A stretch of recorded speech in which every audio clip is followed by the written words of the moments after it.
Hi, I'm Brittany Micka-Foos, and today I'll be reading an excerpt from my short story, From the Waist Down.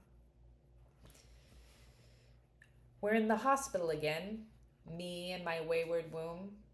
My daughter Nora, the birthday girl, was born 4 years ago. Once more, I wait and I watch the clock. The second hand slices through time, sick, sick, sick, a mean little knife. In a few hours, they will cut out a chunk of me, cut the whole damn thing out. This thing lies just below my belly button, swelling under the thin skin of my stomach. It's the size of a lime now, and it's growing. Just thinking about it makes me hysterical. 4 years ago to the day. At least Levi has help this time. My mom flew in from Sarasota. Really, she said, I want to be there. So, we decided to kill 2 birds with 1 stone, a birthday party and a surgical biopsy. They're here, Levi says brightly. He saunters into the hospital room, arms full of impeccably wrapped presents. And your mom brought more gifts. My husband is relentlessly chipper. He sets the packages down, arranging them in neat piles under a silvery banner. Happy 4th birthday, Nora. Nora was hungry, so they stopped by the cafeteria, he continues, as he unties an oversized mermaid balloon from around his wrist. It's a little over the top, don't you think? I gesture at the balloon. And she's an hour late. Come on, Ash, she's doing her best, he says, releasing the balloon to the ceiling. The purple-haired mermaid bobs up and down with the exhaust flow of the vent.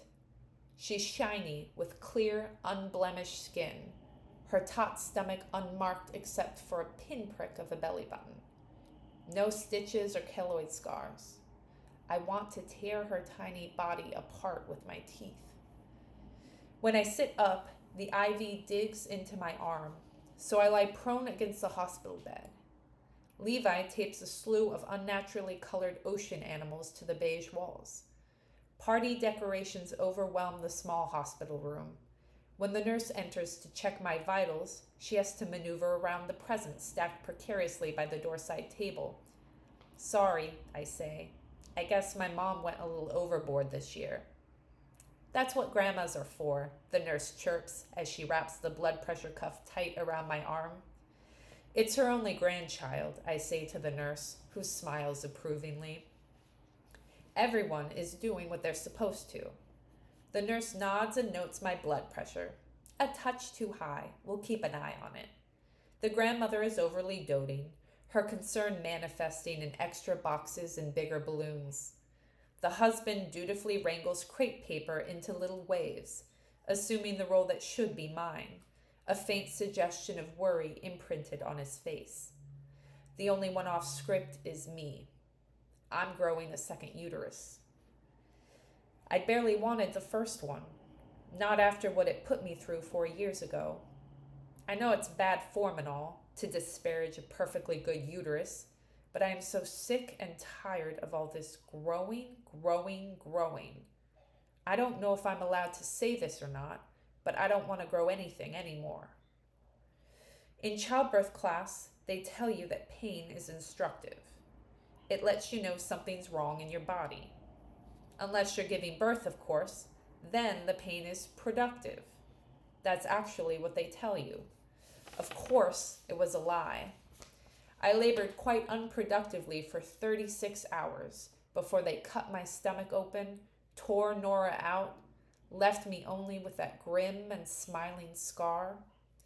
Another untruth, that you'll be in so much pain during labor, you'll forget to be polite. That even the most timid of women becomes a lioness, feral and raging. They say you'll lose all sense of propriety. Not me. When I whined for an epidural, an elderly, severe-looking nurse snapped, "Just breathe," and that shut me up quick. She turned back to her computer while I waited for the anesthesiologist, crying mute tears, swollen and shallow breathed. There was no heroic rage, no raw and powerful display. Whatever sound I made was a whimper turned inward. By now, the IV has wedged itself deep into my forearm, nearing bone. The hospital bed is indifferent, and the machines encircling me beep and whirl on cue. I hear the rhythmic steps of hospital personnel in the hall, shadows passing under the door. The squeak of nurses' orthopedic footwear on linoleum floors.